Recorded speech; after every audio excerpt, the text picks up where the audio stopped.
with my new pack. See it there?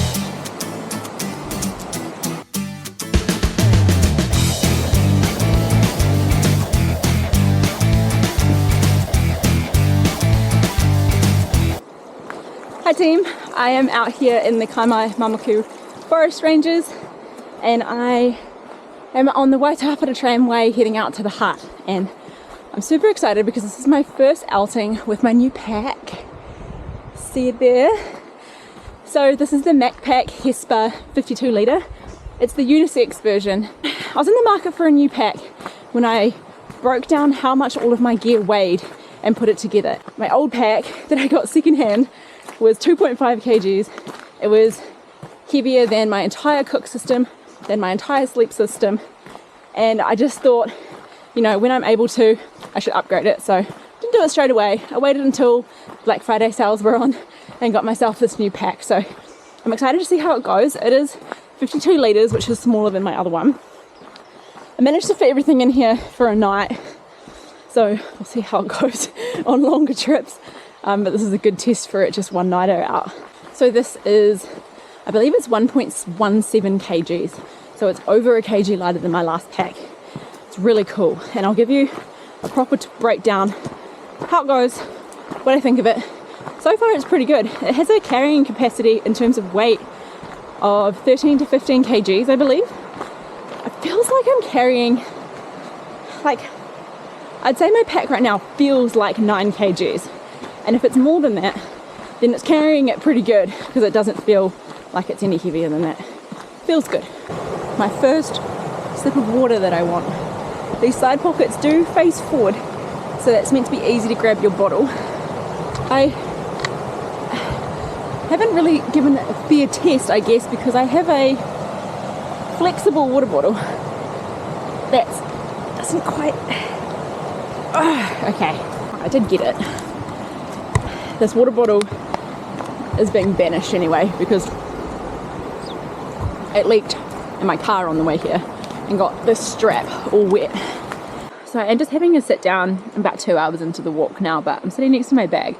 So thought I'd do a quick rundown on the features of the bag and kind of why I bought it. So the weight to price ratio, I guess, is probably one of the best around that I can see from my research, and this is one of the lightest bags on the market in New Zealand, I would say, for New Zealand brands, without having to, you know, buy an American bag, and the conversion rate is awful, and so you end up paying $600-700 for a pack. So the front of it here, so you got these two pretty large side panels here for water bottles. Put my sit pad in the other one with some jandals there for the hut. It's got this mesh pocket on the front. That's where all my rain gear is at the moment, and my extra water bottle for electrolytes. So this mesh pocket is really good. And this elastic here, I actually added to it. So it doesn't come with it, but it does come with the tabs that you need to add it yourself. So I did choose to add it in there. Seems pretty handy so far. It's got obviously that there. And it's got this top section here. So the clip runs up into there. It's got a zip on here, and then if I undo this has been good so far. This hook situation, I was a little bit doubtful of it, and if it failed I was just going to replace it with a carabiner, but so far it's actually been totally fine. And it's got a zip under there as well. So this whole top part you can remove if you're going ultra light or anything like that, so you just remove it from under there. And the bag itself has roll down, and then inside is just one big compartment. Okay, that's not working. And then on the front here, got obviously standard straps. I added this on. This Macpac sells this as well. It's really handy. My PLB is in there. And then the waist belt that it comes with these like smaller mesh pockets. I didn't think they'd be very good. They didn't fit my phone, which is totally fine. They'll fit snacks for sure, but I wanted something a bit bigger, personal preference, and I wanted something with a zip. So I bought extra pockets from Macpac as well. They just slide on there. They're a bit big for this waist belt. As you can see, the waist belt is real skinny. So I think a fuller waist belt would fit these better, but to stop them sliding off, I just secured it with a carabiner to the edge there so that they didn't slide off. So I've got snack pocket, that's a pocket for my phone and things, and then on this side, actually the whole bag comes with this 500ml flask pouch. I don't have a flask yet, I haven't bought one, so that's holding my film camera at the moment, and then the chest strap comes with a whistle there. So that's all the features.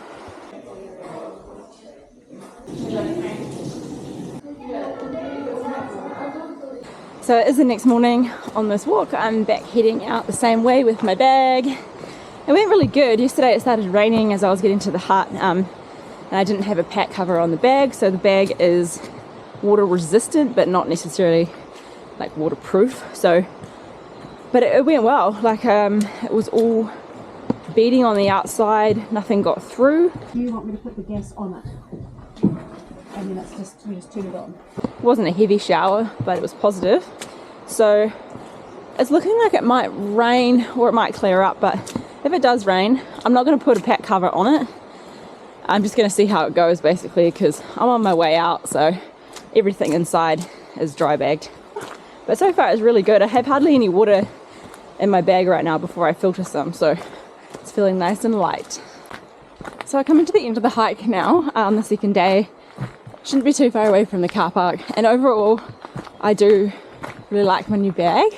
The main three things that I was worried about with it and wanted to put to the test was, one, fitting everything in it. So it is smaller than my last bag. I mean, it's 52 litres, which might be a lot for some people. I am one of those people that tends to like fill the bag, and if I always watch videos of people, you know, doing through hikes with 40-litre packs, and the things that they're pulling out, I'm like, how are you getting those in there? So I'm one of those people that does like a little bit of extra room. Obviously this is one night, so I'm looking forward to taking it on a bigger trip on the Christmas break when I get a few weeks off work and seeing how it goes then. That might be the real test. And then the second thing I was worried about was the hip belt straps not being super padded. Obviously, I mean, everyone's bodies are different, but with my hips I tend to get some bruising around there if, you know, my pack is really heavy and I'm carrying it for a long period of time. So far so good. My pack's only been on obviously for max 4 hours, and it's only an overnight, so it's only been 2 days, but I think it is a good test and it gives me confidence to take it further and see how it does and how my hips cope with it. But overall it sits really nice. The weight is pretty evenly distributed. I've had to loosen off my shoulder straps a bit because I have been feeling some of the weight there, but after I did that it was totally fine. And the third thing that I was concerned about when I was packing it is I saw the stitching start to pull in some of the crucial areas, but it has been totally fine. It hasn't shown any other signs of distress, so I think it was obviously just coming straight out of the store, hadn't been under load maybe, so it's been fine, all good. It doesn't look like it's going to chuck it down, so have to test how weather resistant it is later at a different date.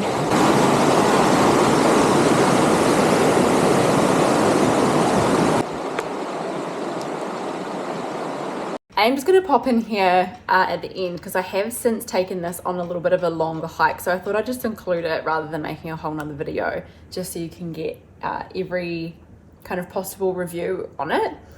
So when I went out the second time with it, it was for more than one night where it was intending to be. That's a whole other story, you can watch that in my other video. But I was planning to be out for like a week, and I was only out there for about 3 days, and hiking for 8 hours a day with the amount of weight that I packed in this pack, I went over its 16 kg recommended carrying weight because I was carrying like water, food.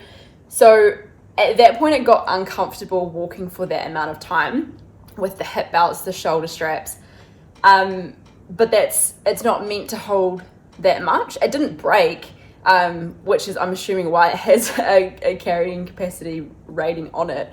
But for me, it wasn't the fact that it broke, it was the fact that it got uncomfortable. So I wouldn't be carrying that much in it again. I would max it out, max 15 kgs So it probably would be more of like a 2-3 day kind of bag.